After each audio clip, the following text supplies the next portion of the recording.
Welcome back to my channel concepts in detail. आज हम करेंगे ऑर्गेनाइजेशनल स्ट्रक्चर ऑफ साक। So the first point is meeting of heads of state और government. ठीक है, जो मतलब जो स्टेट्स के हेड हैं, ठीक है, जब स्टेट्स के हेड जाके एक मीटिंग करते हैं, ठीक है, तो हम उसे बोलते हैं एक साक सुमिट हुई है। तो बेसिकली साक सुमिट में सभी हेड ऑफ द गवर्नमेंट जाते हैं या फिर हेड ऑफ द स्टेट जाते हैं, दोनों एक ही बात है ना। तो वो तब जाके जब मिलते हैं ना, तब हम उसे बोलते हैं वो साक सुमिट हुई थी। ठीक है, तो उसमें क्या होता है, मीटिंग ऑफ द हेड्स होती है, ठीक है, of the government of the state. तो बेसिकली इसमें क्या करते हैं, सभी जो जैसे कि साक के जो मेंबर हैं सभी जाके मिलते हैं। ठीक है, मिलने के बाद वो जो मेनली इश्यूज होते हैं उस पर जो है वो डिस्कशंस वगैरह करते हैं, और जो है कंक्लूजन वगैरह जो है उस पर निकाल जाके वो मीटिंग वगैरह करते हैं, जो भी मेन इशूज उस टाइम पे उनका चल रहा है। ठीक है, तो बेसिकली कहते हैं according to the charter of साक, तो क्या होता है, वंस इन अ ईयर जो है ये मीटिंग होगी ही होगी।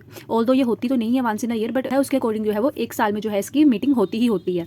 ठीक है, the meeting of the heads of the state government is also known as साक सुमिट। कहते हैं जो मीटिंग हेड की जो मीटिंग होती है उसको हम साक सुमिट बोलते हैं। ठीक है, और इसमें क्या होता है, इसमें ये लिखा है कि इसमें क्या होता है कि सारे जो हेड्स हैं वो जाके जो है वो मीटिंग करते हैं, और अगर किसी भी कंट्री का हेड, किसी भी मेंबर कंट्री का हेड जो बिजी है या फिर नहीं आ सकता, तो वो मीटिंग क्या हो जाती है, पोस्टपोन भी हो जाती है। ठीक है, सेकंड पॉइंट है काउंसिल ऑफ मिनिस्टर्स। तो काउंसिल ऑफ मिनिस्टर हमने वो वाले नहीं करने जो हम अपने इंडियन गवर्नमेंट के अकॉर्डिंग जो काउंसिल ऑफ मिनिस्टर है वो नहीं। इसमें जो है काउंसिल ऑफ मिनिस्टर वो होते हैं मतलब जो फॉरेन मिनिस्टर्स होते हैं। फॉर एग्जाम्पल अब जो इंडिया का फॉरेन मिनिस्टर है, पाकिस्तान का फॉरेन मिनिस्टर है, ठीक है, नेपाल का फॉरेन मिनिस्टर, ये सारे फॉरेन मिनिस्टर्स की क्या होती है, एक मीटिंग होती है। तो उस मीटिंग को हम क्या बोल देते हैं, मीटिंग ऑफ काउंसिल मिनिस्टर, या फिर हम बोल देते हैं ये सारे जो उसके फॉरेन मिनिस्टर्स हैं ये सभी कौन है, काउंसिल मिनिस्टर्स हैं किसके, साक के। ठीक है, तो the foreign minister of the साक countries are the member of the council of ministers. ठीक है, तो इनकी जो मीटिंग होती है वो कहते हैं ट्वाइस अ ईयर होती है। ठीक है, मतलब एक साल में 2 बारी जो ए वाली जो मीटिंग है वो होती ही होती है। तो इसमें जो है वेरियस पॉलिसी वो डिस्कस करते हैं, रिव्यूज मतलब जो प्रोग्राम उन्होंने लॉन्च किए हैं उसके रिव्यूज को डिस्कस करते हैं कि कैसा कैसा रिव्यू आया है। ठीक है, तो third point is standing committee. तो ये बड़े ज़्यादा ईजी पॉइंट्स हैं। ठीक है, इसमें कोई भी ऐसे डिफिकल्ट नहीं है, बट सभी बोल रहे थे कि इस पर आप वीडियो बनाओ, that's why I am making the. बहुत ज़्यादा ऐसी नहीं है कि ये रॉकेट साइंस है तो ये होगा नहीं, बड़े ईजी पॉइंट है। ठीक है, तो सभी लोग मुझे सभी स्टूडेंट्स बोल रहे थे कि आप इस पे वीडियो बनाओ। सो काफ़ी लोगों का एग्जाम भी है। ठीक है, तो that's why I am making it as soon as possible. So the third point is standing committee. तो स्टैंडिंग कमेटी में क्या होता है, जो फॉरेन सेक्रेटरीज होते हैं वो होते हैं इस कमेटी के मेंबर। ठीक है, तो इस कमेटी में वो क्या करते हैं, वो सारे जो ओवरऑल मोनीटर करते हैं कि कैसे कैसे प्रोग्राम वर्क कर रहे हैं। ठीक है, मोनीटर करते हैं, उसको कोऑर्डिनेशन करते हैं, सारे प्रोग्राम्स में कोऑपरेशन लगाते हैं, मोबिलाइजेशन ऑफ द रिसोर्स, मतलब जो रिसोर्सेज को अच्छे से मोबिलाइज कैसे करना है वो ये देखते हैं। ठीक है, और नए जो है एरियाज आइडेंटिफाई करते हैं कि किस एरिया में हम और अच्छी कोऑपरेशन कर सकते हैं। ठीक है, तो बेसिकली ये कब होती है, एटलीस्ट कहते हैं ट्वाइस अ ईयर, ये एक साल में 2 बारी होती ही होती है। ठीक है, फोर्थ है टेक्निकल कमेटी। टेक्निकल कमेटी में मतलब इसमें ये करते हैं कि वो क्या करते हैं, कोई भी जो है स्टेट मतलब जो भी स्टेट्स में मतलब हमने कोई भी अगर प्रोग्राम इम्प्लीमेंट किया है, ठीक है, किसी भी स्टेट में जाके अगर भी मतलब कम मेंबर्स हैं, ठीक है, उसमें हमने किसी भी मेंबर में कोई भी अपना अच्छा कोऑपरेशन के लिए अच्छे सक्सेसफुल के लिए हमने कोई भी प्रोग्राम इम्प्लीमेंट किया है, तो वो वहाँ पे जाके टेक्निकल कमेटी क्या करती है, टेक्निकल कमेटी के मेंबर क्या करते हैं, वहाँ पे जाके इम्प्लीमेंटेशन करते हैं उस प्रोग्राम को। ठीक है, देन उसको कोऑर्डिनेट करते हैं, अच्छे से मोनीटर करते हैं जो प्रोग्राम रिस्पेक्टिव एरिया में जो है हमने चलाया है। ठीक है, और यही जो टेक्निकल कमेटी है वो क्या करती है, पूरी जो है पीरियोडिक रिपोर्ट जो है वो सबमिट करती है कि इस पीरियड की इतनी पीरियड की जो है वो रिपोर्ट्स क्या करती हैं, सबमिट करते हैं। ठीक है, fifth is action committee. Action committee जो कहते हैं जो स्टैंडिंग कमेटी है ना वो किसके द्वारा बनती है, मतलब किसके द्वारा जो है सेटअप होती है, वो एक्शन कमेटी के द्वारा सेटअप होती है। ये जो स्टैंडिंग कमेटी है ना ये किसके द्वारा जो है सेटअप होती है, वो एक्शन कमेटी के द्वारा सेटअप होती है। तो ये भी इसके जो है वेरियस मेंबर्स भी क्या करते हैं, इम्प्लीमेंटेशन करते हैं सभी प्रोजेक्ट्स का। ठीक है, more than 2 but not all member. तो कहते हैं इसमें जो है एक स्टेट के 2 मेंबर्स जो है वो शामिल होते हैं, मोर देन 2 जो है इसमें शामिल नहीं होते। ठीक है, बेसिकली ये जो एक्शन कमेटी है वो कौन मतलब जो स्टैंडिंग कमेटी है वो किसके द्वारा इंप्लीमेंट होती है, सेटअप होती है, वो एक्शन कमेटी के द्वारा सेटअप होती है। और ये एक्शन कमेटी क्या करती है, ये वेरियस प्रोग्राम को मतलब इम्प्लीमेंटेशन वगैरह करती है, इसके सारे प्रोजेक्ट देखती है। बट इसमें इससे डिफरेंस इससे जो इस वाली कमेटी से डिफरेंस ये है कि ये वाली कमेटी में जो क्या होता है, मोर देन 2 मेंबर्स एक स्टेट के नहीं होते, only 2 members of the state जो है इसमें शामिल होते। So the 6th point is secretariat. तो बेसिकली ये जो पॉइंट है ना ये सबसे मेन पॉइंट है, इसको छोड़ना नहीं है। तो बेसिकली कहते हैं जो सेक्रेटेरिएट है ना ये जो है मेनली हेड ऑफिस है किसका, साक का। ठीक है, साक का जो various work main head work है वो कौन सा है, ये वाला डिपार्टमेंट है। ठीक है, इसमें ये कब एस्टेब्लिश हुआ था, 1987 में, किसमें, काठमांडू में, जो कि कैपिटल ऑफ नेपाल है। ठीक है, तो इसमें क्या होता है, कहते हैं ये इंचार्ज होता है सभी जो है मेन सभी कमेटीज वगैरह या सभी जो हेड है सभी का हेड है ये वाला ये वाली कमेटी जो हेड होती है कहते, तो इसमें क्या होता है, हर एक जो मेंबर है ना साक का, हर एक कंट्री का जो भी मेंबर है वो हर एक टाइम 2 साल के बाद जो है वो चेंज होता है और वो अदर कंट्री जो है उसकी इसकी ये मेंबर बनती है। ठीक है, तो सेक्रेटरीट क्या है, जो मेन हेड है, ठीक है, इसको मेन हम हेड बोलते हैं। इसका जो है ये 1987 में स्टैब्लिश हुआ था, किसमें, कैपिटल ऑफ नेपाल काठमांडू में। तो ये क्या कहता है, मेन इंचार्ज है। ठीक है, जैसे मेन इंचार्ज होती है हमारी क्लास इंचार्ज होती है, वैसे ही एक मेन इंचार्ज है। ठीक है, इसमें क्या होता है, कहते हैं कि जो सभी चीज़ों को असिस्ट करता है, सारे स्टाफ को जो है वो मेंबर ऑफ द स्टाफ को असिस्ट करता है कि कैसे काम कैसे होगा।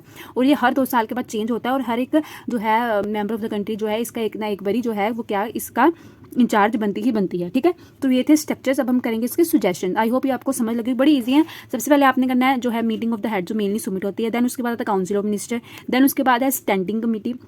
स्टैंडिंग कमेटी के बाद आती है टेक्निकल, तो टेक्निकल इश्यूज। ठीक है, तो ऐसे याद कर लें, टेक्निकल कमेटी आ जाती है। टेक्निकल के बाद हमने कोई एक्शन लेना है तो एक्शन कमेटी आ जाएगी, देन सेक्रेटरीट। तो ये 6 है, बहुत ही ज़्यादा ईजी है। ठीक है, इसको आप ऐसे भी याद रख सकते हो, मतलब पॉइंट्स को। इसके नाम 2SCTMA मीन्स 2S हो गया एक सेक्रेटरीट और एक हो गया स्टैंडिंग कमेटी, C से हो गया काउंसिल ऑफ मिनिस्टर्स, T से होगा टेक्निकल कमेटी, M से हो गया meeting of heads of the state और A से हो गया एक्शन कमेटी। बेसिकली इसका जो हम कीवर्ड याद रख सकते हैं 2SCTMA, दैट्स इट। ठीक है, तो आपको ये इसके पॉइंट्स जो है वो याद हो जाएंगे, 2SCTMA, तो ये ईजी हो गया। ठीक है, नेक्स्ट अब हम करेंगे सुजेशंस।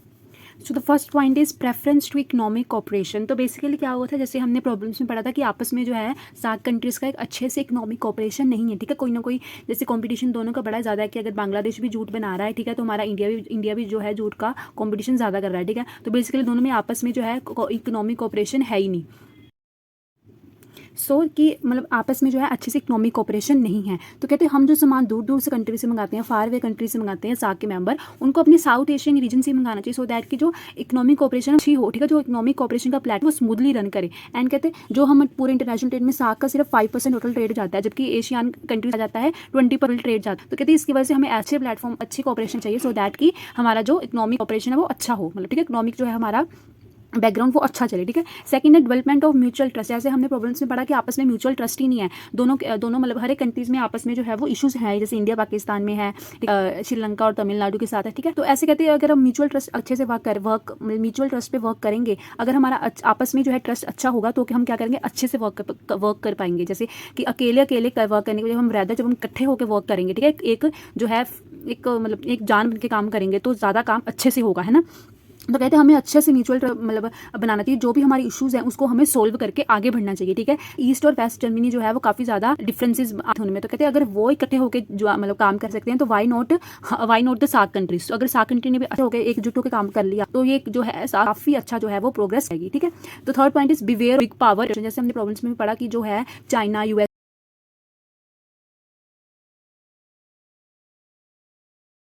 ये बनाए हुए ऑब्जर्वर हुए हैं किसके, सार्क के, है ना। तो क्या की वजह से क्या हो रहा है, बिग इंटरवेंशन हो रहा है, जो बिग पावर्स क्या है जो उनका इंटरवेंशन हो रहा है वो कल को पूरी सार्क को अपने अकॉर्डिंग चलाएंगे, क्योंकि वो बड़ी पावर्स है ना, जो अगर उन्होंने एक बार स्टार्ट कर दिया इंटरवेंशन तो वो फिर वो पूरे जो उसको अपनी अकॉर्डिंग जो है उसको चलाएंगे। तो उसको कहते हैं हमें रोकना चाहिए। ठीक है, हमें उनको रोकना चाहिए कि बिग पावर जो है वो अच्छे से वर्क मतलब हमारे जो है इंटरफेयर ना कर पाए। ठीक है, वो क्या करेंगे कंप्लीटली फिर हमें एक्सप्लॉइट कर देंगे। 18 सार्क समिट में क्या हो कि चाइना ने ओपनली डिमांड किया था कि उसका जो बिगर रोल हो ताकि वो इसको ग्रुप को अच्छे से चला सके। ठीक है, बट कई कहते हैं कि मतलब वो अच्छे से इनेबल नहीं हो पाया, जिसकी वजह से हम बच गए, अच्छे से इनेबल नहीं हो पाई उसकी डिमांड, जिससे हम मतलब सभी मेंबर ने जो है वो एक्सेप्ट नहीं, जिसकी वजह से वो बच गई। कि अगर वो चाइना को सभी मेंबर एक्सेप्ट कर लेते तो ये उसकी जो है फिर से सुपरमेसी जो है वो हो जाती किसमें, सार्क में। ठीक है, क्योंकि वो बार उसको सभी की उसको बात माननी पड़ती।